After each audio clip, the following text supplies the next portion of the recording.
What do we make of the 53-man roster in the practice squad? Yeah, they've been set. We know the names. We know who wasn't able to make both of these units. But what does it mean?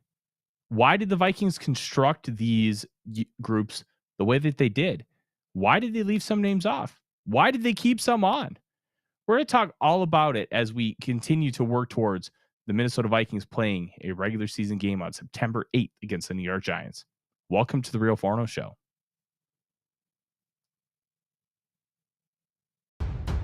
Ladies and gentlemen, welcome to the Real Forno Show, hosted by the one and only Tyler Forness. A to Z Sports sought him out to be their Minnesota Vikings reporter and NFL analyst. And he's a proud contributor over at SKOL North's Purple Daily. Tyler is also the captivating host of The Good, The Bad, and The Hungry on the Voices of Wrestling Podcast Network, and a founding member of Vikings First and SKOL. Welcome, ladies and gentlemen, to another episode of the Real Forno Show. I'm your host, Tyler Forness. With me, as always, in the top left corner, he is producer Dave. Dave, we are just a few days away from the Minnesota Vikings suiting up and playing in a regular season game. 11 days, in fact. Yeah, a week and a half, baby. It's really, really exciting. And let's start off with a question from Michael Endicott in the chat. What do you think the main reason is that rookies especially get cut from their drafted teams? That's a really interesting question. And I think it's important to note that this is actually the first year that Quasito Fomensa didn't cut anybody. And I used the phrasing in an article I wrote just a couple hours ago. This is the first time that all the draft picks made it. Technically, that's true, but Kyrie Jackson did pass away in July. All the draft picks that were eligible to make the 53-man roster did. And that I wasn't think Kyrie's fault. No. Unfortunately. But that's more of a logistical thing. All 6 draft picks that were in training camp made the team. And that's the first time that's happened. Nick Muse did not make the team in 2022. Dwayne McBride did not make it in 2023. And this year, the 6 that were in training camp made it. And I thought that was interesting. And the reason why draft picks end up not making the team is, well, one of 3 reasons. 1, they stink. 2, there's something off the field. Or 3, they may play well, but they're in a super crowded room. Whereas this defensive line room, guy like Jonah Williams ended up not making the team because the UDFA rookies behind him played extremely well. So sometimes you just get pushed out and it's not your fault. It has nothing to do with you or your ability and numbers game. You just lose and it sucks. So I think guys like Bo Richter, Andre Carter were victims of that too. I also think both of them probably should be on the practice squad, but that's an interesting kind of way to start this out because so much of the final 53 is based on your ability. Then there's the variable, Dave. That variable being, well, it doesn't matter how good you are. I'm not keeping 12 wide receivers. I'm not keeping 3 kickers. And those are obviously exaggerations as far as numbers are concerned. But are you going to keep 8 wide receivers because 8 deserve to be on the team? You can't do that. And that's where the numbers game can really come into play. I thought Lucky Jackson did a lot to deserve to be on this football team. He lost out to the numbers game. I thought Dallas Gant did enough on special teams to deserve a spot on this team. Not so much on defense. I thought he was solid on defense, but still had flaws. Numbers game. Myles Gaskin couldn't even be the 3rd running back because they don't have a 3rd running back on this roster right now. Numbers game. But he's a different story that we'll kind of talk to as we go through the roster and the practice squad. So there's so many different nuanced factors that go into this. And it's hard to say strictly, talent-wise. you just weren't good enough to make the roster. That's not really the case most of the time. There are so many other things at play that factor into these decisions. So let's kind of get into it. And something that broke, and we talked about on Monday, Dave, that the third quarterback, emergency quarterback, had to be active on the roster, could not be on the practice squad and elevated. Now, initially, it was thought that they were going to be able to be elevated. It's not the case anymore. And it just kind of is what it is. The Players Association vetoed it last second. I don't know how that process works, so I can't tell you that it actually was vetoed last second. But what I can tell you is the NFL was told by the NFLPA last second before those roster cuts. How long they had to kind of talk about it, how long they had to vote on it, what that process was, I don't know. But the reality is we found out about it 27, 28 hours before cuts had to be finalized. So that made an impact for some players. One of those being Jaren Hall. And Hall made the roster. I thought he played well enough to make the roster. But you also have the factor where if he's on the practice squad, you can elevate him unlimited amount of times. So maybe you just try and sneak him on there and tell him, hey, we're going to elevate you every single game. Just make sure that you know that. Why we're doing it this way is because we have the flexibility to do so based on league rules, not because we don't like you. It's a logistical thing. Doing this with you allows us to keep an extra defensive lineman, an extra corner, an extra wide receiver, an extra linebacker. There's so many things that you could do. Gives you extra flexibility. That was taken away from them by the NFLPA, which I completely understand. I think it's more to protect quarterbacks and make sure that they have the ability to, stay on the roster, because the third quarterbacks kind of died out in recent years. And this is almost a way to bring them back and continue to promote development of the most important position in the National Football League, which, let's be honest, there's not enough development. We're seeing it in cases like Geno Smith.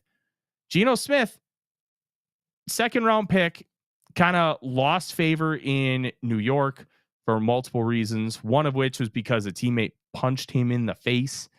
Not exactly his fault. Didn't get a opportunity to start again until the Seattle Seahawks gave him one after they traded away Russell Wilson. And he turned that into a 3-year contract extension. So maybe by having that roster spot, guys like Jaren Hall can take a step forward and grow and develop. Like you can't have a Brock Purdy unless they are on the roster. Brock Purdy is a huge anomaly, but they happen. And they happen more than you think. Tom Brady, 6th round pick. Dak Prescott, 4th round pick. Kurt Warner, Hall of Famer. Undrafted free agent from the Arena Football League. There are things that happen that will allow you to really be able to cultivate some of this stuff. And I think there's some of these things where if you develop these guys, it's a mass benefit for the players. It's good for them financially. But the interesting thing is, if you're elevated every single week, it's the same financial obligations that you would have on the active roster. So what do you mean, Dave? This is all about the money. And why I say no is that as we get into our discussion later about running backs, if that quarterback isn't on the active roster on week 1, his salary is no longer guaranteed. All right. If he's on the practice squad gets paid this much. If they get elevated to the active squad, they get paid more. Mm-hmm. And the NFL Players Association, from what I've heard and read, wanted quarterbacks to make sure that they were paid at the full season. Thank you, Tiny. Tiny's my name in my camera that zoomed in. Gets paid more, a full game check, if they're on the regular 53. They're going to get paid more, and you're not going to be able to do this financial gimmick, which some teams I think were doing, where they punch people down to the practice squad And then that way they don't have to pay him so much. And I think that's why the Players Association went for and said, no, they've got to be on it. Now, it's going to turn out as soon as there was a lot of teams that only kept 2 quarterbacks. Well, it turns out they're going to get screwed if suddenly they get injured and run out of that. But that's what I have heard. It's about the dollars and that they want these players paid. And they felt that the whole keeping it on the third and unlimited call-ups was going to cheat the player out of money they deserved otherwise. So I completely understand about the guaranteed thing, and we're going to talk about that with Myles Gaskin, because I think that's the route that the Vikings are taking here. I do want to counterpoint, because I think if you get called up and you play a game from the practice squad, you get a game check, a full-fledged, you are on that 53-man roster game check. You don't get a practice squad game check.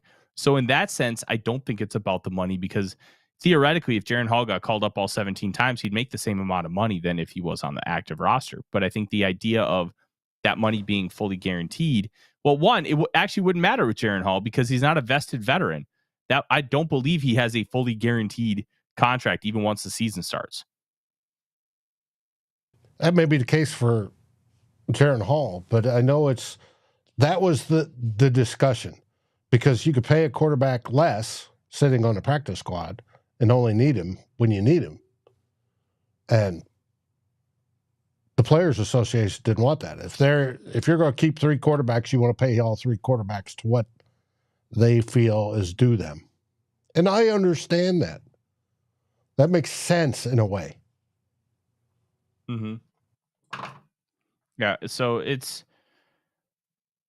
interesting to kind of parse all that out, and let's kind of parlay that into Myles Gaskin, because we're going to go through the 53-man roster and the practice squad as itself. But I think the construct of the money really equates to how the Vikings handled running back 3. Running back 3, the Vikings don't have one.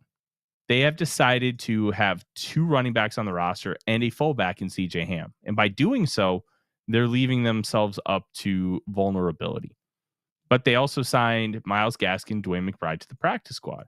Now, this is where the veteran contracts come into play. If you are a vested veteran, which Gaskin is, if you are on the roster week 1, your contract is fully guaranteed. If you are not, and you get signed after week 1, your contract is not fully guaranteed. So they could sign Gaskin for 6-7 weeks and then cut him and not have to pay him any more money. Is it kind of scummy for the player? Sure. But they also still have a job. So it's kind of a weird dichotomy in that sense, where they still get to work, they still get paid, but it's just a roster loophole that teams often use. So for the player, it does kind of stink. But I think the Vikings are planning on using Gaskin's call-ups. Ben Gessling reported that he was one of their hardest cuts. He did play pretty well in the preseason, looked really good. Now, look, he's not going to be some kind of game breaker, but he's a solid third down kind of back. Good on special teams. Valuable piece to have on the roster.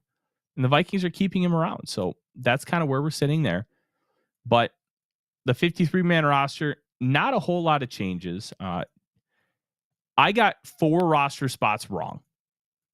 And the guys I got wrong were Lewis Seen, Dallas Gant, Jaquelin Roy, and Kene Nwangwu. Those were the 4 I got wrong. And in their places were Taki Taimani, Jalen Redmond, Trent Sherfield, and Jay Ward. I think you can make arguments to keep or drop all of those players, which is what makes the 53-man roster prediction so difficult, because there's so many moving parts. It's not about just who played the best. It's about who fits, what position they play, how many you want to keep per position, what you expect to do with the practice squad, what you expect to, or what you already have seen from other teams releasing players so you can potentially make claims yourself. But there's an interesting way that the Vikings have constructed this roster. Running back was the start. And I think, Dave, we'd be remiss to not talk about the defensive line. The defensive line has 3 rookies on it. A 7th round pick from this year, a rookie undrafted free agent, Taki Taimani, and technically a first-year player in Jalen Redmond because he was technically undrafted in 2023, then went to the UFL. So in NFL terms, he's considered a first-year player, not a rookie. And I think that's an important distinction. It's the same thing, basically, but he's just a year removed out of college where these guys are just coming right out. I think it's a brilliant strategy. I'm going to write about it for A to Z Sports, which I highly recommend you check out once I get it up. This is a very interesting move that I think could pay massive dividends for the Vikings. What's the point of having Jonah Williams on this roster versus Taki Taimani or Jalen Redmond? You get a little bit more solid play now. You're getting nothing in the future. If you believe that Taimani and Redmond can be really solid rotational players or maybe starters for you down the line, why keep the guy who's never going to be more than what he is right now? Why not just play these guys extra snaps and get them much needed experience? So in 2025, they may become part of your like everyday roster. So remember, Phillips, Tillery, and Bullard, all on expiring contracts. There is nothing guaranteed for any of those players after this year. So maybe this is Kwesi Adofo-Mensah going big brain and seeing, hey, maybe I can find a starter from these three guys next year and put us in a much better spot. Or at the very worst, I have three rotational guys. It very well could be Taki Taimani and Jalen Redmond both stink once they get in front of like first team guys. Very, very possible. You have to factor that in. But there's really no incentive to keeping a guy like Jonah Williams, who's never going to really grow from what he is, versus a guy who's played his butt off, played extremely well, and has shown real potential. Like, I think it's a brilliant strategy. If it works, great. If it doesn't, guess what? You just go find other players. That's right. We always thought defensive line would be high in the draft next year. And there's a couple of players we talked about with the PFF guys when they came on. Looking at that, that was before we suddenly had a drought at cornerback. But it makes perfect sense. Hey, if you're going to lose all these guys, make sure you have young ones ready to go. And this is a way to have those young ones ready to go. And you're going to find out. One may make it. Two may make it. Right? But you're going to find out who it is. And you're going to be happy you did. And I think it's a brilliant move that most people don't see. They're not looking that far ahead. They're looking at this year immediately, and then before looking at, hey, no, I got to look 2, 3, 4 years out. That's where it's all about looking forward versus what's going on right now. And I think that's good. We're going to kind of break down some more topics, but I think it's important to kind of talk about who made the roster. So quarterbacks, 3, Sam Darnold, Nick Mullins, Jaron Hall. Nothing to see here. Running backs, 3, Aaron Jones, Ty Chandler, CJ Ham. We already talked about that. Wide receiver, 6 of them. Justin Jefferson, Jordan Addison, Jalen Naylor, Tristan Jackson, Brandon Powell, and Trent Sherfield. Sherfield was the one where we weren't really sure what was going to happen. Was he going to be a player that the Vikings coveted? Was he going to be a player that the Vikings prioritized? We did not know. And I think by keeping him, it says that they really do covet that special teams ability. And he is a good blocker, which is one of the reasons why in 2022, he was the wide receiver 3 for the Miami Dolphins. They prioritize blocking a lot. And that's something to keep in mind. Tight end was something where we got a little interesting. 3 players on here. Josh Oliver, Johnny Munt, and Nick Muse. No Robert Tonyan. No N'Keal Harry. There seemed to be some steam for a potential N'Keal Harry roster spot. I think Harry played pretty well considering what his role is, but he's not quite ready to be on the roster. He's not quite ready to be that guy yet. Tonyan, he made the practice squad just like Harry did, and I think he makes the roster if he's able to playing preseason games and stay healthy and didn't have those back spasms. I think the back spasms killed him. And you know what? That's fine. It happens. Back spasms happen. It is what it is. But he's going to stick around, expect a couple elevations before TJ Hawkinson comes back. Maybe he does get added to the roster. Maybe you see an injury to one of these guys and then he gets bumped up. Very possible. But I think that area was really interesting to kind of break down and see, okay, what do the Vikings want to do here? Is it that they don't like Tunyon? No, they like Tunyon. They've told us that they like him. But the injury just made it so he was easier to send down to the practice squad. Offensive tackle and interior offensive line. Tackle, we have Darisaw O'Neal, David Questenberry, Walter Rouse. Nothing to see here. Interior, we have 5 guys.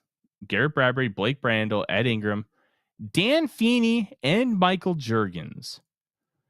Juergens is a player that if they find somebody else, I think they may cut him and put him on the practice squad. So keep an eye on that because Juergens was very up and down, but they do really like him. So we'll kind of see how that manifests. Dalton Reisner, injured reserve. He is eligible to come back in 4 weeks. I wouldn't be surprised if he gets cut.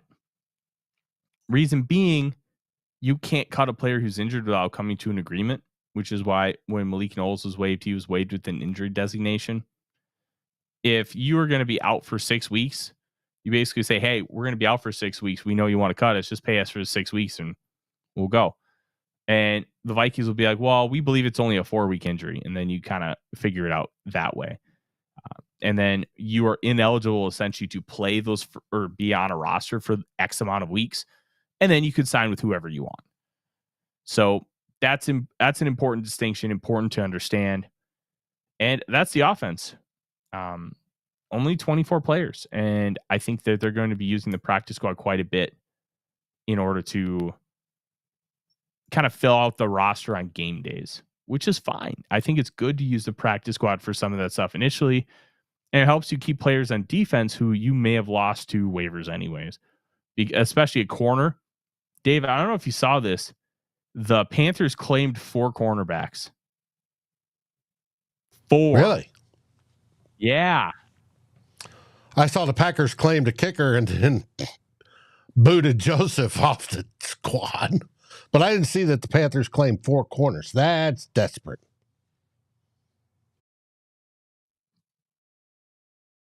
Why? Are they that bad? The Panthers? Yes. And you froze. And I want to apologize for people watching me play with my straw. I have last of this bourbon mixed with soda, and it drops the temperature enough where the moisture, the water from the ice, will freeze in my straw. It pisses me off. Ooh. But anyways, that shit happens. Just to let you know, that's the wonders of physics. Good old physics. Mm-hmm. This is why I break the laws of physics. But why did the Panthers think they need 4 corners? That's a great question. Their number 2 corner opposite J.C. Horn is Michael Jackson, who they just acquired from the Seattle Seahawks. I don't know what's going on in Carolina, but that sounds pretty brutal, Dave. It sure does. Mm-hmm. Okay, so let's continue to move on. I think what's really interesting with the defense is taking a look at the front 7. So edge rusher, we have 5 guys, and then Gabriel Murphy was placed on short-term IR, so he's eligible to return after 4 games. It's obvious the Vikings liked him. It was obvious the Vikings liked him from the time that they signed him as a UDFA because they gave him $225,000 fully guaranteed.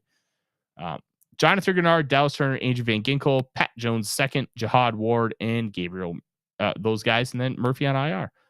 A really good group of players, a versatile group of players that can do a lot of different things. I'm going to have a lot of fun watching this group.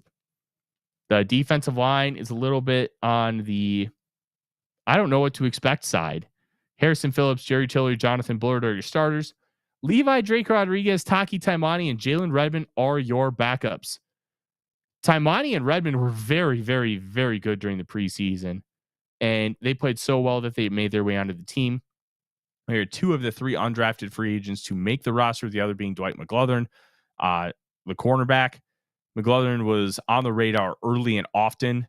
He was not much of a surprise. The other 2 were surprises in a good way. So that's a great thing. Inside linebacker, they put Jordan Kunicic on injured reserve, not short term. So I think they're going to try and work out an injury settlement with him.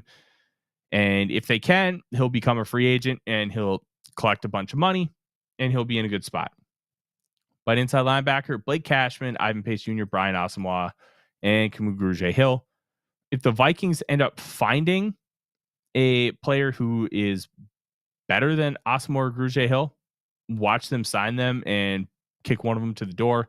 They were having trade conversations with Asamoah, so that's something to just be mindful of. Trades are still happening, even though it's post waiver cut day. Taylor Heineke just got traded from the Falcons to the Chargers like about 10 minutes ago. So the Vikings could make a move at any time, something to be aware of, because it was after cutdown day that they traded for Ross Blacklock. On cutdown day, they traded for Jalen Reagor. So both are very plausible to happen this year if the Vikings decide that, hey, we want to make a move because of X, Y, or Z. Let's move on to cornerback because we still have to get to the, the practice squad and kind of talking about the construction of that group. Byron Murphy Jr., Shaq Griffin, Stephon Gilmore, Caleb Evans, Fabian Moreau, and Dwight McGlothern.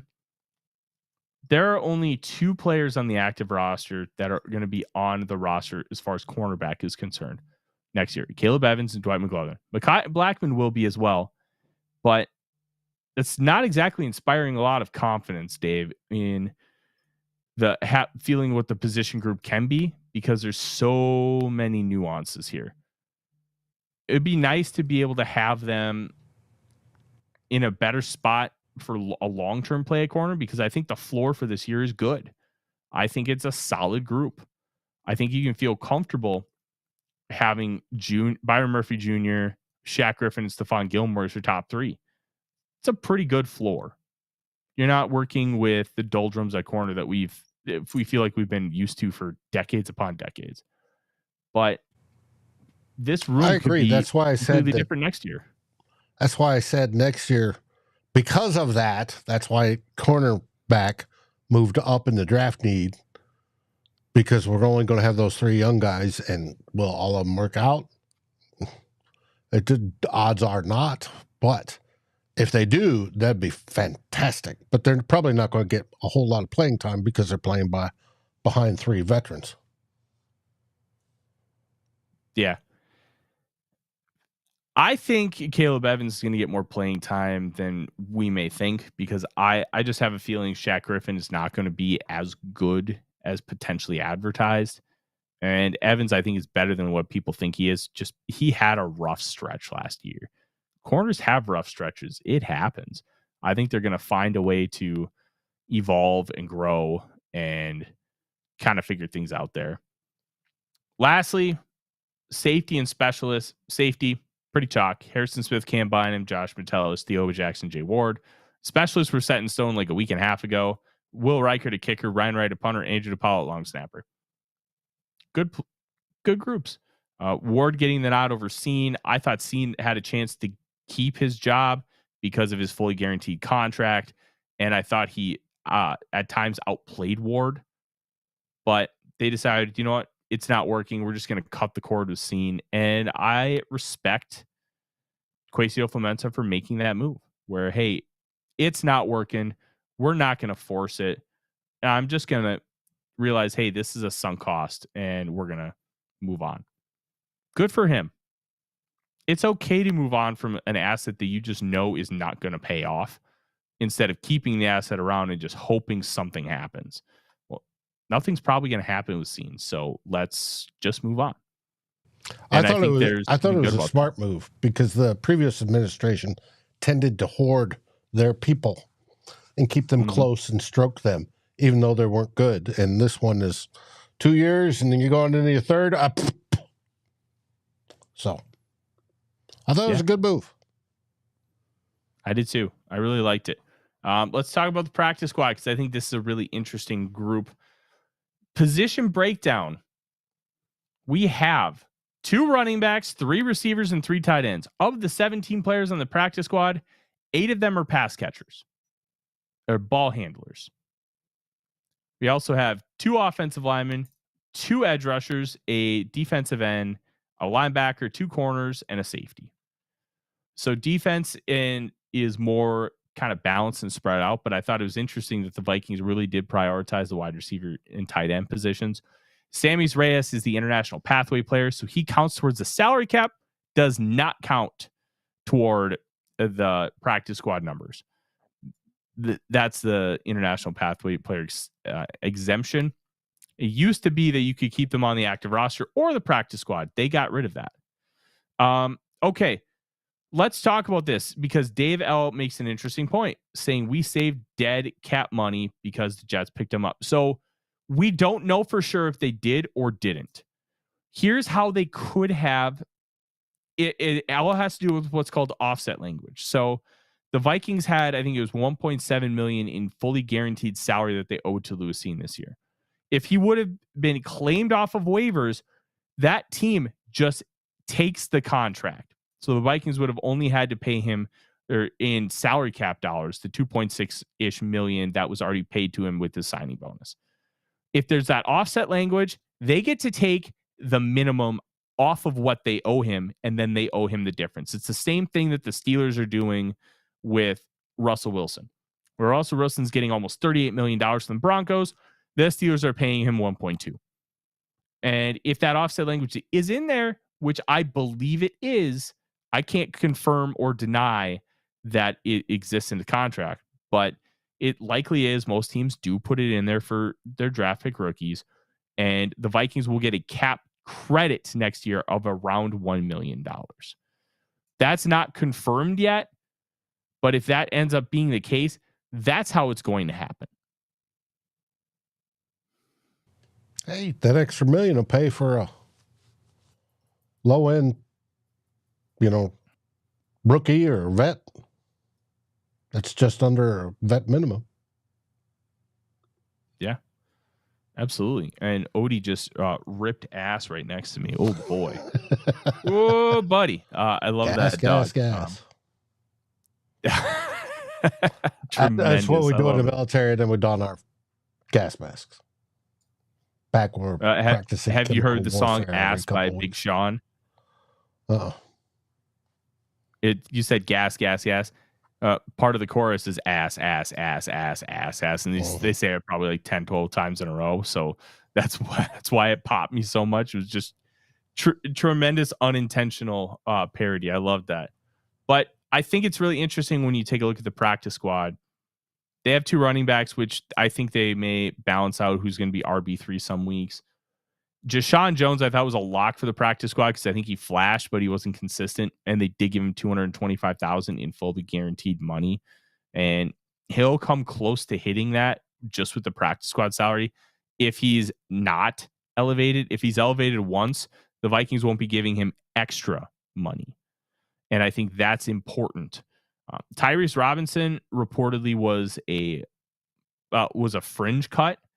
They really liked his performance, so they kept him around. Henry Bird, more of an interior guy, but he was playing left tackle on Saturday against the Eagles. So maybe they see him as doing a little bit more, or maybe they don't. And just like, hey, just go play tackle because, we need somebody to do it. I like that they kept Richter and Andre Carter. I don't know if either of them has a future in the league, especially at this point, Andre Carter. But it's good to know that the Vikings are trying to invest in their own people. And I think that's good to present to anybody who comes into your organization. Hey, we keep our own guys. Usually practice squads, Dave, have a few players here and there who were not on the roster initially. The Vikings last season brought in 4 players that weren't on the training camp roster. This year, all 17 practice squad players, all 17 of them spent time with the Minnesota Vikings in training camp. That's a pretty remarkable figure. It's also a good sign that they felt good enough about their own people to not even worry about everybody else. And that's not to say that they didn't have discussions about other players from other teams. I guarantee you they did. Of course they did. But they felt good enough about the guys that they have in the building, because sometimes the devil you know is better than the devil you don't. And I think knowing what Jalen Williams is versus bring in some rando off the street, I think it is a smart way to do business if you have enough information on the other guy. That's part of it too, right? You have to feel confident that the information you have on other players is good. But all 17 players spend time with the Vikings at training camp. Dave, I like that. That's a really good sign. Without a doubt. All right.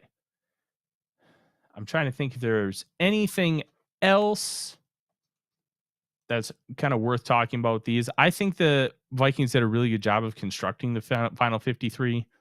It was good to see that the defensive line room is in place to be really good. It's in place to grow and develop with this team, because next year is supposed to be the beginning of that supposed quote unquote Super Bowl window.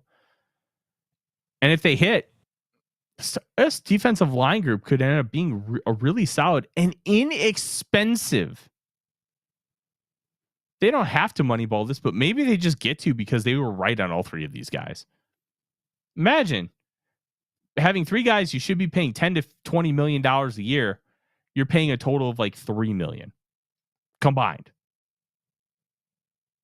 That's pretty good. That's pretty good. I'll address this in the chat. People are talking about Travis Hunter from Colorado, that Thor's been talking about him. I don't know if I'm as high on Travis Hunter as he is. Travis Hunter has elite cornerback instincts. He's really good as a receiver as well. But the problem is he's not an elite athlete, and his physical ability, the physicality, but core strength isn't there, because he's focused too much on cardio, because he plays both ways full time. Now that could change once you get into an NFL weight room and you get into their strength and conditioning program and how they want your body and how they want you to bulk up. But I also don't know if Hunter's going to want to play corner in the NFL. Corners, top of the market, Dave, is 75% less. Sorry. Wide receivers, 75% more than the top of the cornerback market. Why, if you're good at both, why in the hell would you want to play corner over wide receiver? Because even if he ends up being a good wide receiver too, he's still going to make like around $24 million. That's more than the top corners make. So I think we're having this conversation about him playing corner. I don't know if he wants to play corner at the NFL level, considering what wide receivers get. I have not talked to him. I have not heard him say anything explicitly about that, but it's a conversation that we need to be cognizant of, because it doesn't matter how good of a cornerback he is. If he wants to play wide receiver, that could be a problem for teams who only want him at corner. And maybe the Vikings are one of those teams, or maybe he wants to play full time both ways, which nobody in NFL history has done in the modern era.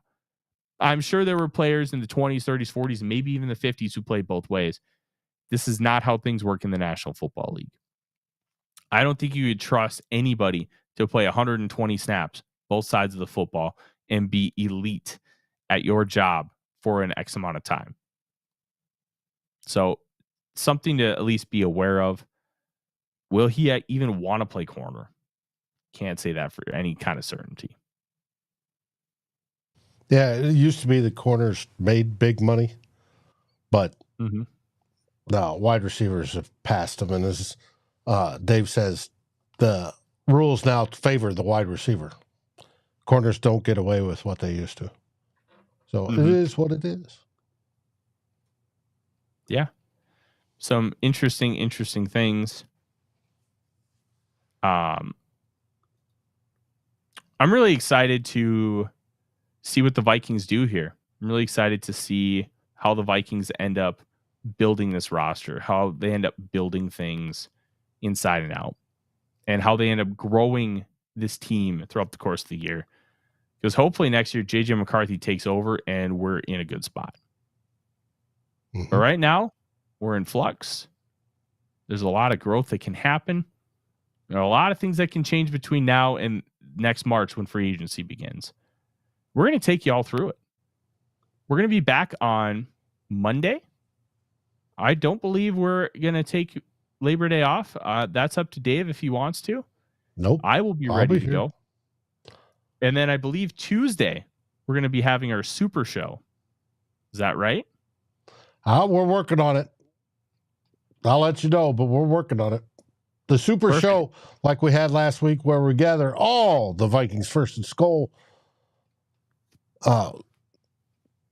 producers to get together, all the commentators, all the personalities, and we're going to talk about the upcoming 2024 season and how the Vikings, not only is this going to be a learning season for, the young players and everything looks bright and cheery, but how this season could be actually better than people think.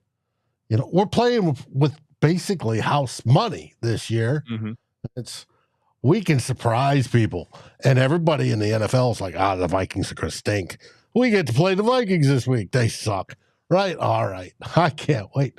Because when there's no expectations, the Vikings tend to have those exceptional years. Like, nobody expected them to. And then suddenly, whoa, they're in the NFC Championship. I'm not saying we're going there, but I'd love to see it just for that reason. Now, tonight, I've been sitting here watching, and we've had over 120 people consecutively watching at any one time. I don't know if it's a YouTube thing, but we seem to be stuck on subscribers at 4,184 for the last few days. And this has gone on for weeks where we're not moving.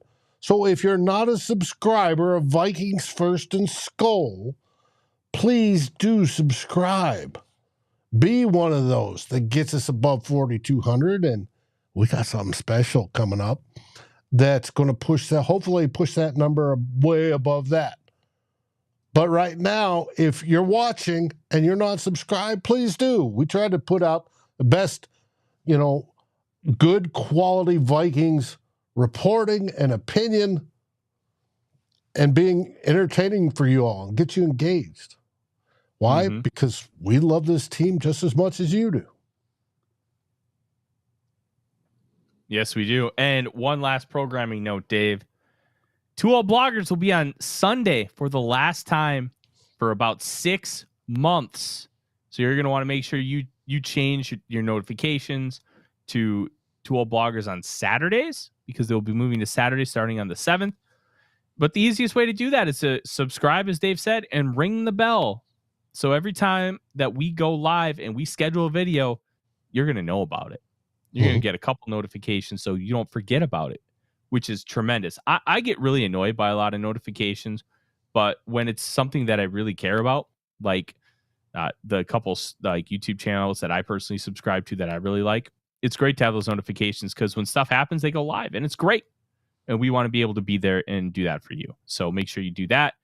We'll be back with the Real Forno Show next Monday and next Wednesday, preparing for week 1 of the NFL season. Dave, I can't wait. It's been a long summer, and we're here to be your escape from all the politics in the world right now. All the Packer fans saying that their team is great, all the Bears fans that are delusional, and all the Lions fans that you're just sick of because they might actually be good for once.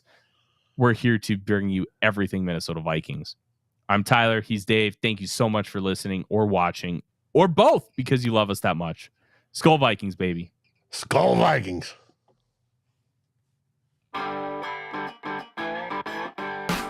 Like, subscribe, and ring the bell to get notifications.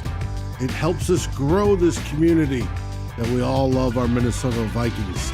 And on behalf of Tyler Forness and myself, Dave Stefano, thank you so dearly for watching The Real Forno Show. SKOL, everyone!